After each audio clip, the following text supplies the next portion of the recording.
और बड़ी खबर इस वक्त आपको बता दें, ईरान पर इजरायली हमले के दूसरे दौर की तस्वीरें भी इस वक्त सामने आ चुकी हैं। इजरायली विमानों की ईरान के शहरों पर बड़ी एयर स्ट्राइक हुई है।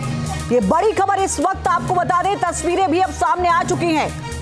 पहली बार जो हमला हुआ उसकी तस्वीरें भी सामने आई। एक बड़ा अटैक किया गया, IRGC की बिल्डिंग के आसपास टारगेट किया गया और ये दूसरे दौर का जो हमला हुआ है उसकी तस्वीरें इस वक्त आपके सामने हैं। इजराइल की ओर से पहले भी कहा गया है कि हमारे जो हमले हुए उनको नाकाम नहीं कर पाया ये डिफेंस सिस्टम ईरान का, और ये संभलने तक का मौका ईरान को इजराइल की ओर से नहीं दिया गया। सेकंड अटैक किया गया है तमाम शहरों पर, जिसकी तस्वीरें इस वक्त आपके सामने।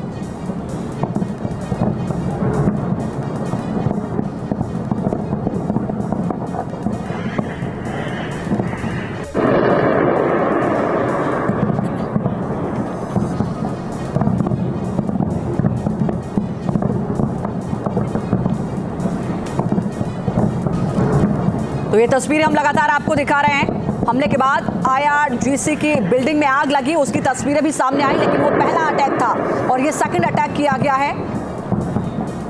ईरान के कोम करज और मस्साद इलाके में लगातार हमले किए जा रहे हैं। सहयोगी मधुरेंद्र लगातार हमारे साथ जुड़े हुए हैं। मधुरेंद्र, एक के बाद एक दो अटैक लगातार किए गए हैं और इजराइल की ओर से दावा किया जा रहा है कि हमारे रक्षात्मक और आक्रामक दोनों ही तैयारियां हमारी पूरी तरीके से प्रबल हैं।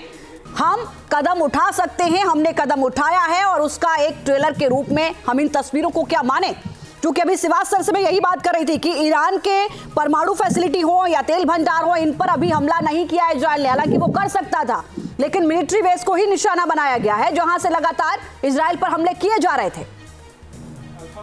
देखिए अंकुश, तो अमेरिका ने इजराइल के ऊपर लगाया कि वो इस तरह के हमले ना बोल ले जिससे खतरा मिडिल ईस्ट सहित दुनिया के ऊपर जो है वो वर्ल्ड वॉर का बढ़ जाए। और जाहिर तौर पर अमेरिकी कंसल्टेशन लगातार चलते रहे। हमने जाना कि किस तरह से दरअसल अमेरिका खुद इस पूरे ही हमले को मॉनिटर कर रहा था, क्योंकि बाइडेन और जो नेतन्याहू की बातचीत थी उसके बाद से लगभग हम देख रहे थे कि किस तरह से अमेरिकी एक्शन मिडिल ईस्ट में दिखाई दे रहा है, चाहे डिप्लॉयमेंट के तौर पर देखिए या फिर आप हुथियों के ऊपर यमन में जिस तरह से B-2B बॉम्बर ने हमला किया उसको लेकर देखिए, या फिर अमेरिकी प्रेजेंस के साथ साथ अमेरिका जिस तरह से कोऑर्डिनेट कर रहा था इस हमले को उसको लेकर देखें। तो जाहिर तौर पर सबसे बड़ी बात इस वक्त यह है कि ये हमला जो हम सिंगल फेज और डबल फेज में देख रहे हैं, इसके नेक्स्ट फेज क्या होंगे, क्योंकि इजराइल जिस तरह के हमले को अंजाम देता है उसमें हम जानते हैं कि वो सिंगल फेज या डबल फेज तक सीमित नहीं रहता।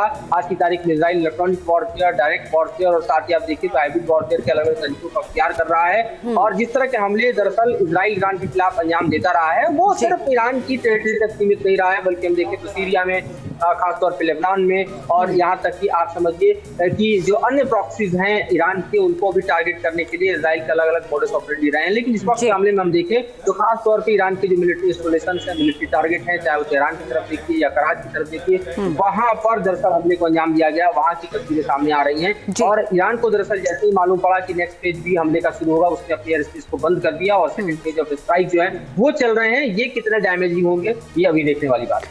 न्यूज नेशन अब व्हाट्सएप पर खबरों की ताजा अपडेट के लिए न्यूज नेशन के इस QR कोड को स्कैन करें।